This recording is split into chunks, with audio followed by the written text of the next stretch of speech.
राज्यमा लागू भयो अरुणोदय 3.0 योजना। मुख्यमन्त्री हेमन्त विश्व शर्माको ठूलो घोषणा। वर्तमानका लाभार्थी भए पनि गर्नुपर्नेछ नयाँ आवेदन। बिहिबार राज्यका मुख्यमन्त्रीले लोकसेवा भवनमा अरुणोदय 3.0 को योजना शुभारम्भ गरेका छन्।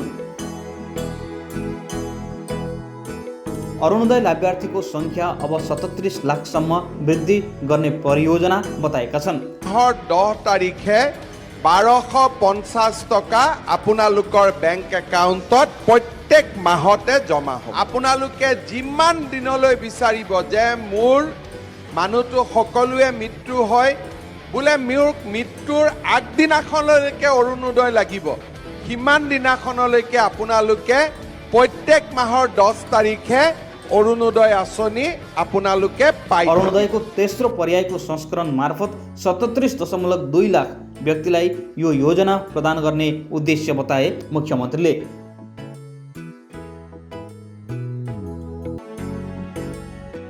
अहिलेको समयमा 24.60 लाख व्यक्तिलाई अरुणोदय प्रदान गरिएको कुरा बताउँदै मुख्यमन्त्रीले लाभार्थीले 1250 रुपैयाँ अरुणोदय मार्फत सीधै आफ्नो बैंक खातामा पाउने कुरा बताएका छन्।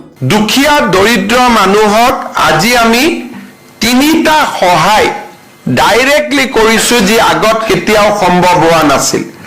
অৰুণোদয় 1260 টকা, চাউলৰ বাবদ প্ৰায় 200 টকা আৰু চিকিৎসাৰ কাৰণে আয়ুষ্মান ভাৰত আয়ুষ্মান অসম কাৰ্ডৰ জৰিয়তে বছৰি 5 লাখ টকা।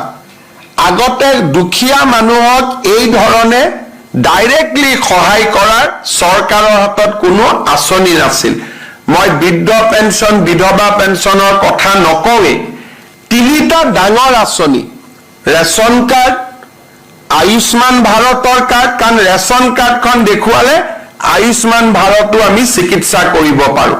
5 লাখ টকাৰ বছৰি ৰেচন কাৰ্ডত 5 কেজি চাউল আৰু 1260 টকা 1250 টকাৰ অৰুণোদয়।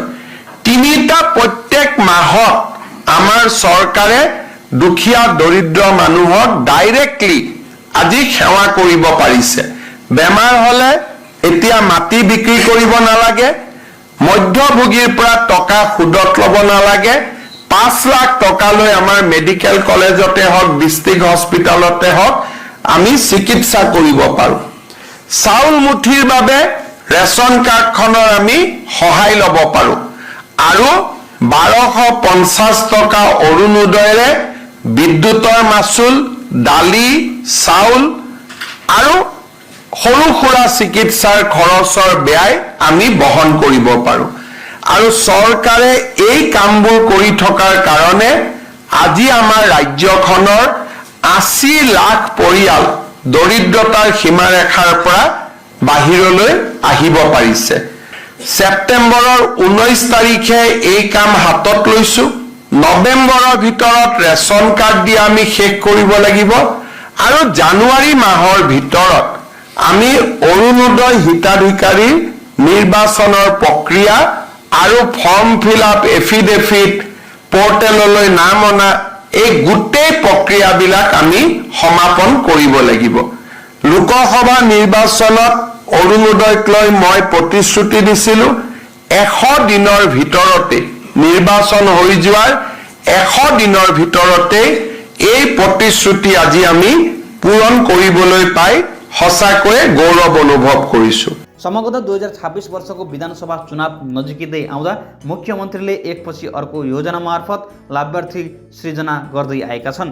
केवल अरुणोदय मात्रै होइन, राज्यमा नयाँ 19,92,167 वटा परिवारलाई रेसन कार्ड प्रदान गर्ने कुरा बताएका छन्। तर लाभार्थीले रेसन कार्ड भए मात्र अरुणोदय 3.0 को सुविधा ग्रहण गर्न पाउनेछन् भनी बताएका छन्, जसको लागि नयाँ 19,92,167 वटा रेसन कार्डको लागि आवेदनको प्रक्रिया खोलिएको छ भनी मुख्यमन्त्रीले बताएका छन्।